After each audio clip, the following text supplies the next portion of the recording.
Hello friends, आप सभी जानते हैं कि एसएससी जीडी का रनिंग स्टार्ट हो गया है। तो मैंने अपना एसएससी जीडी का रनिंग 5 किलोमीटर विदिन 24 मिनट के अंदर क्वालिफ़ाई किया हुआ है। तो मैं आज बताने वाला हूं कि मैंने एसएससी जीडी का रनिंग कैसे क्वालिफ़ाई किया है। इसके साथ साथ जो भी प्रोसेस होता है A to Z मैं आप सभी को बताने वाला हूँ। जिनका भी एसएससी जीडी का फिजिकल है वो ध्यान से सुने, ताकि आपको वहाँ जाने पे किसी भी प्रकार का कोई प्रॉब्लम फेस ना करना पड़े। तो मैं शुरू से सारे डिटेल्स बताने वाला हूँ। मेरा एसएससी जीडी 2024 का दौड़ सीआरपीएफ कैंप रांची जो शंभू में है उसमें था। मेरा दौड़ एसएससी जीडी का 28 सितंबर 2024 को था। रिपोर्टिंग टाइम दिया गया था 5 बजे। हम वहाँ पे 5 बजे पहुँच चुके थे, बट कुछ लेट से हम लोगों को एंट्री दिया गया। लगभग 6 या साढ़े 6 बजे एंट्री दिया गया, जिनमें से एक दिन में आप जानते हैं कि एक दिन में 100 लड़के का कॉल लेटर होता है, 100 लड़के का एडमिट कार्ड होता है और 100 लड़के ही एक दिन में हर सेंटर में ऑल ओवर द इंडिया जहाँ भी एसएससी जीडी का रनिंग हो रहा है, एक सेंटर में 100 लड़के ही बुलाए जाते हैं। 100 लड़के में से लगभग 70 लड़के रिपोर्टिंग किए थे। 30 जो थे वो फिजिकल देने के लिए आए ही नहीं होंगे किसी भी रीज़न से।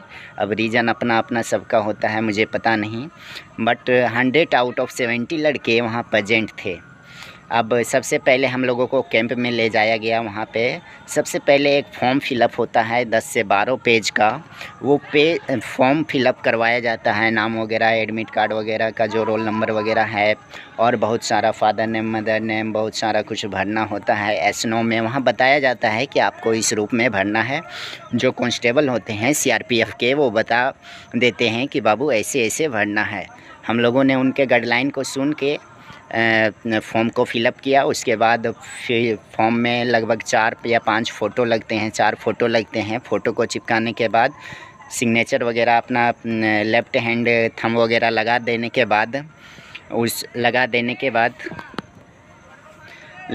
के बाद फॉर्म को हम लोग सबमिट कर दिए। सबमिट कर देने के बाद हम लोगों का चेस्ट नंबर मिल गया। चेस्ट नंबर दे देने के बाद सबको इंडिविजुअल अलग अलग चेस्ट नंबर प्रोवाइड हो जाता है।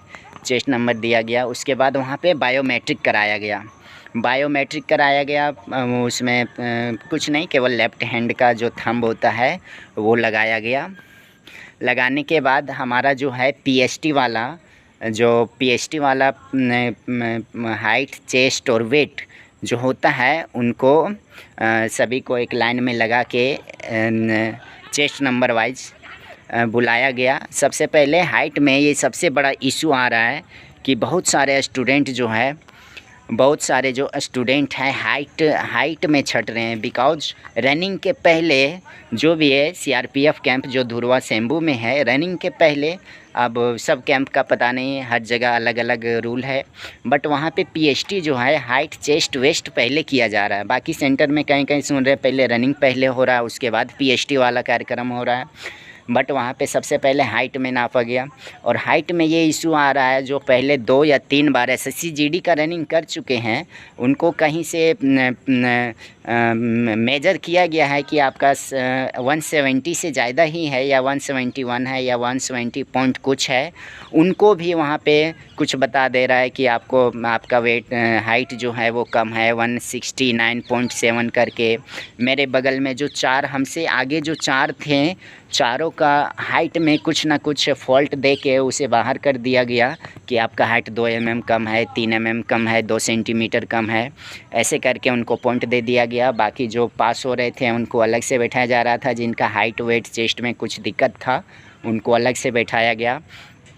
बट मुझे ये लगा कि देखिए, मैं 70 स्टूडेंट में कम से कम 20 स्टूडेंट ऐसे होंगे जिनको हाइट, चेस्ट, वेट में छाटा गया। उनके बाद उन्होंने फिर रिपोर्ट किया कि नहीं, हमारी जो हाइट है या वेट है एक बार फिर से मेजर किया जाए। तो उन्होंने जब रिपोर्ट किया, फॉर्म सबमिट एक होता है फॉर्म वो इशू करने का कि फिर से हमारा नापा जाए, तो उन्होंने किया। उनमें से लगभग 10 लड़के फिर हाइट वगैरह में फिट हो गए, मतलब 1 सेंटीमीटर हो गया। उनके बाद उनको फिर जो क्वालिफाई थे रनिंग वाले ग्रुप में शामिल कर लिया गया। लगभग 8:52 में जो है सभी को एक बस के थ्रू से ले जाया गया। रिंग रोड, जो रांची का रिंग रोड है हाईवे, उस पे रनिंग हो रहा है, वहाँ पे ले आया गया। लगभग 70 में से 56 लड़के जो थे वो रनिंग के लिए एलिजिबल थे। बाकी कुछ ना कुछ इशू होके, या हाइट कम है, या चेस्ट कम है, या वेट कुछ ऐसे हैं, तो उनको बाहर कर दिया गया। 56 लड़के में से दौड़ को करना था। तो वहाँ पे रिंग रोड में सबसे बड़ी प्रॉब्लम आ रही है कि अगर आप भी सीआरपीएफ कैंप में दौड़ने के लिए हैं तो अपना दौड़ है अच्छा रखें। सुबह 6 बजे 6:30 बजे नहीं दौड़े। मैं सजेस्ट करना चाहूँगा, मैंने प्रॉब्लम फेस किया है कि अगर आपका रनिंग जीडी का है ऑल ओवर इंडिया, कम से कम अभी टाइम बचा हुआ है, बाद वाले डेट में है, हर जगह कहीं भी 8 बजे के बाद ही रनिंग शुरू हो रहा है और 8 बजे अच्छा खासा धूप हो जाता है, जिसके कारण आपका टाइम में वहाँ बहुत बड़ा डिफरेंस क्रिएट हो सकता है। आप उस डिफरेंस को टाइम जो गैप है उनको आप मेंटेन करके चलेंगे, तभी दौड़ क्वालिफाई कर पाएंगे। इसीलिए आप अलग अलग टाइम में, कभी 7 बजे दौड़ लीजिए, कभी 8 बजे रनिंग कर लीजिए। अलग अलग टाइम में देखिए आपका रनिंग का टाइमिंग क्या आ रहा है।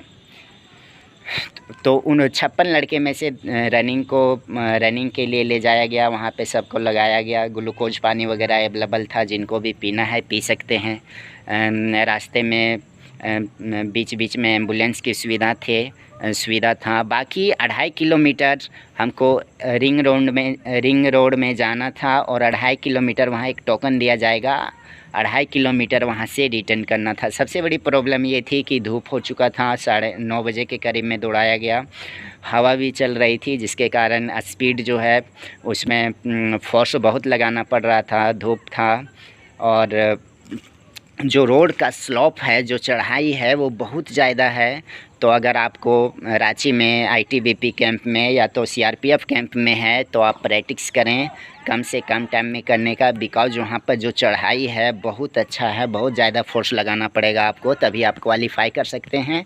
हाँ, जाते समय आपको बहुत फोर्स लग सकता है, बट उधर से 2.5 किलोमीटर रनिंग से लौटते वक्त आपको कम समय लगेगा, बिकॉज जो स्लोप है वो ढलाई की ओर है, तो उसमें आपको कम ही फोर्स लगाना पड़ेगा।